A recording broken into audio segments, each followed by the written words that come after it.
travaillé depuis quelques semaines dans Scratch. Tu connais maintenant très bien cet outil-là, comment ça fonctionne. Alors, je t'ai lancé un petit défi. Je t'ai dit maintenant, tu vas imaginer une petite histoire, très courte. Hein? Mais dans ton histoire, pour qu'on comprenne bien, il doit y avoir un début, un milieu et une fin. Il faut faire un plan. On va prendre le temps de réfléchir, de choisir nos idées et de décider à l'avance qu'est-ce qu'on veut qui arrive dans notre histoire. Et c'est pour ça que je t'ai remis le plan. Hein? On a travaillé avec cet outil-là. Tu as choisi où va se dérouler ton histoire. Tu as choisi ton arrière-plan. Tu as choisi 2 lutins qui vont interagir ensemble. Donc, il va se passer quelque chose entre les deux, là. Tes 2 lutins, comme je t'ai précisé, ça peut être des personnages, ça peut être des animaux ou ça peut être des objets. Hein? On a vu que le ballon peut être frappé, lancé au loin. Un gâteau pourrait être mangé, des choses comme ça. Le début de ton histoire, c'était simplement donc de me dire ça se passe où, qui sont les personnages et comment ils sont placés au début. Quand ton histoire commence, qu'est-ce que je vois sur la scène, c'est placé comment? Au milieu de ton histoire, je t'ai demandé de réfléchir aux actions de tes personnages.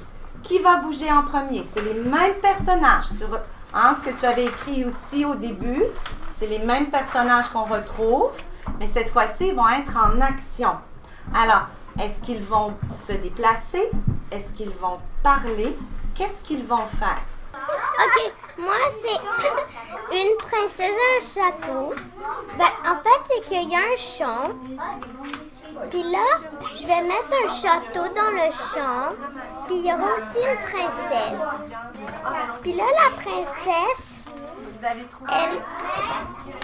elle va marcher jusqu'au château pour aller se cacher, prendre son thé. Elle va prendre du thé. Ouais. Puis là, la princesse, elle va comme disparaître parce qu'elle va s'en aller dans son château.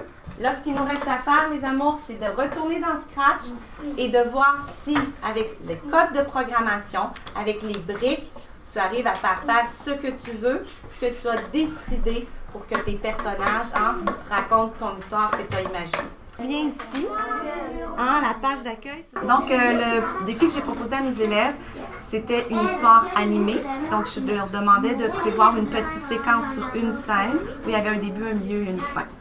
Donc, j'exigeais aussi que ce soit planifié.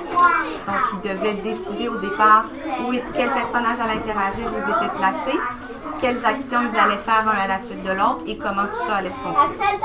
Voilà. Oh, il fait froid ici.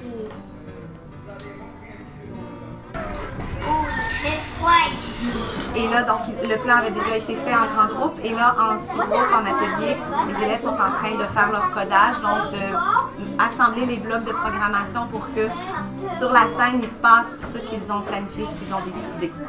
Là, je fais le chien. Et là, il va vers la fille. Après, il fait ouf, ouf. Et après, la fille, elle a peur, donc là, elle part.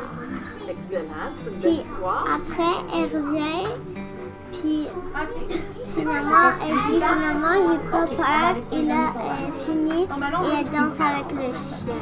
Quand tout le monde va avoir fini, évidemment qu'on va faire une petite séquence de présentation, donc on va les passer sur le TNI pour que tous les élèves puissent voir ce que leurs compagnons ont fait. Et je vais proposer aux élèves intéressés d'aller présenter leur petite histoire dans les autres classes de maternelle ou de 2e année.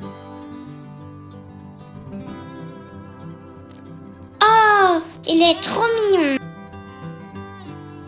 Miam, c'est bon.